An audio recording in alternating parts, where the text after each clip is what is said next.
Hello. Um, this is to say something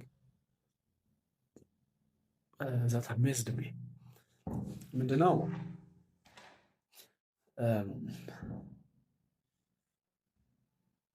ተግባሮቻችንን ፈትነናቸው እናውቃለን? ምን እንደምናደርግ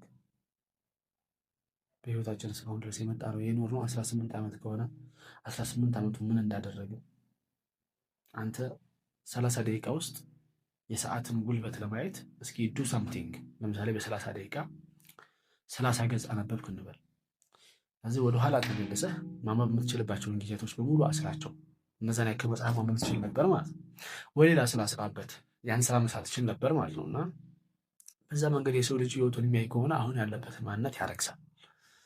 ምክንያቱም ምንም እንዳልሰራ ህይወት ላይ ጊዜያቶች አብዛኞቹ ብክነት እንደሆኑ እንትን የሚለን እና ስሌት ውስጥ ከገባን በሂሳብ መንገድ ከተሰራ ማለት ነውና ያ አብሶሉትሊ ያ ተቀባይነት የሚኖረው አይመስለኝም። ምክንያቱም ሁላችንም ከሰራንባቸው ጊዜ የበለጠ ያሾፍንባቸው የቀለልንባቸው ጊዜያቶች ነው የሚወሉት። ጊዜያችን ካለፈ በኋላ ጊዜ እንደሌለን ከገባን በኋላ ነው ስለ ጊዜ ስላሳለፍነው ጊዜ ስላባከነው ጊዜ የሚገባል እንጂ አሁን ወጣት እያለ ልጅ እያለ ጊዜ ያባከንኩ ነው ማለት አትችልም፣ ማለትም አይገባም። ዋይ ሹድ ዩ አንተ ቢያንስ የምታባክነውን ጊዜ አባክነው እስኪ በስነ ስርዓት። በቃ ያባክንኩት አይደለ ለምን በሀሳብ ራሴን እጋላለሁ። ካሰብኩኝ ወደ ቁም ነገሩ መግባት ነው። ማባከኑ ትቼ ጊዜን መጠቀም ነው። ጊዜን ካልተጠቀምኩ ግን እያባከንኩት እኮ ነው እያልኩ ራሴን ማስጨነቅ አልፈልግም። የሀሳብ እንዳለ ነው። ግን ወደ ዋናው ርዕሴ ስገባ የጊዜ ማባከን ከምን ጋር ተያያዘብኝ? ብዙ ጊዜ ጊዜያችንን የምናባክነው ምንም ፖይንት ለሌለው ነገር ነው። እሱን በአንድ ምሳሌ ላሳይ። ያው እንግዲህ ሰዎች አክሴፕት እንዲያደርጉን፣ ሌሎች ሰዎች አካሎቻችን አክሴፕት እንዲያደርጉን ያው ሶሻል ቢንግ ስለሆን ከሰው ተነጥለን መኖር ስለማንችል ሌሎች እኩዮቻችን አክሴፕት እንዲያደርጉ አፕሩቭ እንዲያደርጉ እንፈልጋለን። ሽቅርቅር ብለህ ስትወጣ ከቤት የሆነ ሰው ዛሬ ባል ልልህ ትፈልጋለህ። አለበዛ ዘሪ ሰምቲንግ ሮንግ ብለህ ነው የምታስበው። እና አፕሩቫል ኮመን ሴንስ ዳዝ ሃቭ ፕሮብለም ስላለህ ችግር ነው ማለት አይደለም። ናው ፕሮብለም ስቴንስ የምናደርጋቸው ነገሮች አንዳንዶቹ ለጠላታችንም አይሆኑ ለወዳታችንም አይሆኑ። ብዙ ጊዜ አይታችሁ ከሆነ የሚወዱን ሰዎች አስጠብቶብንም ይወዱናል አይደል? እናትህ ሪል ስለምትወድህ ምንም ሆነ ትወዳለች፣ ተጨማልቀም ትወዳለች፣ አምሮብን ትወዳለች። የሚወዱ ሰዎች ችግር ካለበት ችግርህን ይነግሩሃል እንጂ አይጠሉህም ነው። ስለዚህ እኛ ራሳችንን ስናስተካክል ያንን ኮንሲደር ማድረግ አለብን። ለማን ነው እንደዚህ ማድረገው? እንግዲህ ስለ ሰዎች አፕሩቫል እያወራን ስለሆነ ነው። አንዳንድ ጊዜ ስለ ሰዎች አፕሩቫል ምን አገባ የራስህ ህይወት ጥሩ ምናምን የሚባል ነገር አይ ዶንት ቲንክ ታትስ ሪያሊስቲክ ነው ብዬ አላምንም። ምክንያቱም ሂውመን ቢንግስ አር ሶሻል ቢንግስ። ሰዎች ጋር እንኳን ሰው አይደለም በግ ለራሱ ከበግ ጋር ነው የሚኖረው አይደለም ግዴታ ካልሆነ በስተቀር። ስለዚህ ሰው ጋር ነው የምንኖረው።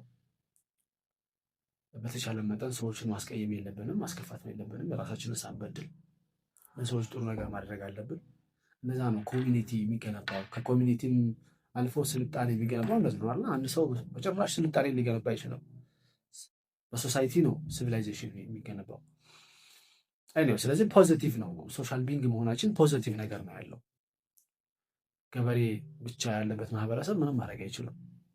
ነጋዴ መኖር አለበት፣ ሌላ ስራ የሚሰራ መኖር አለበት። ያኔ ነው አንድ ጥሩ ህይወት የምንፈጥረው። እና ይሄ ኢንዲቪጁዋሊዝም አሁን ይሄ ጀስት የሆን ቢዝነስ ምናምን የሚለው የራሱ ፖይንት አለው። የራስ ቢዝነስ ላይ ትኩረት አድርግ ለማለት ከሆነ ከዛ ውጭ ግን ዶንት ኬር አባውት ሶሳይቲ ከፈለገ ይክፋው ከፈለገ ይደፋ የሚለው አግባብነት ያለው አይመስለኝም። ሪያሊስቲክ ማለት ነው። ዝም ብሎ ያው የሰው አንዳንድ ጊዜ ሰው ይናደድና ሲያቸው ደስ ይለዋል። አንተ ሰፈር ሰዎች ጋር ተጣልተህ እንደዛ አይነት ቪዲዮ ስታይ ደስ ይልሃል። አሁን ልክ ነው እኮ የተፋታቸው ምናምን። እንደዛ ሳይሆን በሰከነ መንፈስ የሚሆንና ማይሆነውን ነገር ለይቶ ስለማድረግ ነው እዚህ ጋር የምናወራው ነው። ስለዚህ ሶሳይቲው ጋር የማያስፈልግበት ቦታ አለ፣ የሚያስፈልግበት ቦታ አለ። የሶሳይቲ ሊቀበለን ማድረግ ያለብን ቦታ አለ፣ የሌለብን ደግሞ ቦታ አለ። ማለት ኢንዲቪዥዋል የሆኑ ነገሮች አሉ። እነዛ ነገሮች በራስ ታደርጋለህ። ከዛ ውጭ ያለው ነገር ግን ከማህበረሰቡ አድናቆት እየተቀበልክ ሞራል የሆነ ምናምን የምትሄድበታል እና ሜን ፖይንት አሁን እነዛ ሁኔታዎች ብዙ ጊዜ የምናደርጋቸው ነገሮች ደጋፊዎቻችንን የሚያስደስትም አይደለም። የሚጠሉንን ሰዎች ደግሞ ወደኛ የሚያመጣ አይደለም። የሚጠላ ሰው የፈለገ ነገር ብታደርግ ያው ይጠላል አይደል? ምር ብሎ ከረባትን አድርገህ ምናምን ሽክ ብለህ ይሄድክ ታዲያ ሞባል አይደለም የሚጠላ ሰው ደግሞ ዛሬ ምን ተገኝቶ ነው የሚልህ በአንድ ዘርፈ ነው ምናምን የሚለና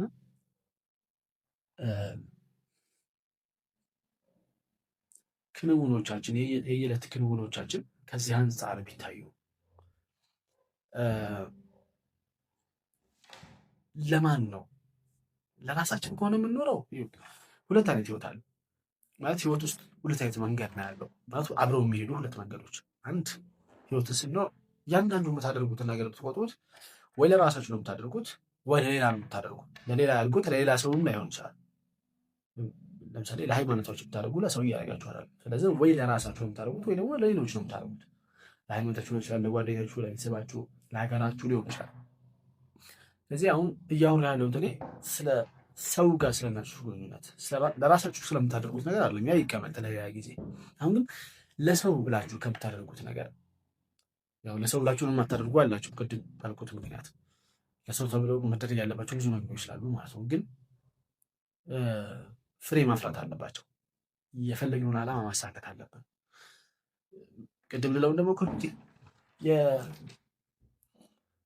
ያወገዘን ሰው ማንመቸው ሰው ምንም ነገር ብናደርግ አንመቸው። በቃ ዛት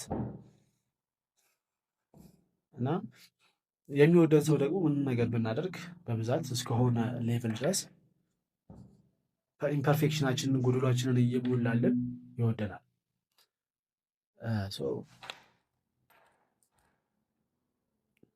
ግንኙነታችን እነዚህ ሁለቱን ባላንስ ያደረገ ሰዎች ጋር ያለን ግንኙነት አሁን የማደርገው ነገር ለሰው ነው። ስለዚህ ለሰው ሳደርግ ይሄ ወዳጅ ማፍሪያ ነው ወይስ ጠላትን ማንበርከኪያ ነው ወይስ ጠላታችንን ለዘብ አድርገው ወዳታችን ለማምጣት ነው? what is the purpose የሚለውን ቢታይ I think it would be better። በሌላ ቪዲዮ መለሳለሁ። this was it።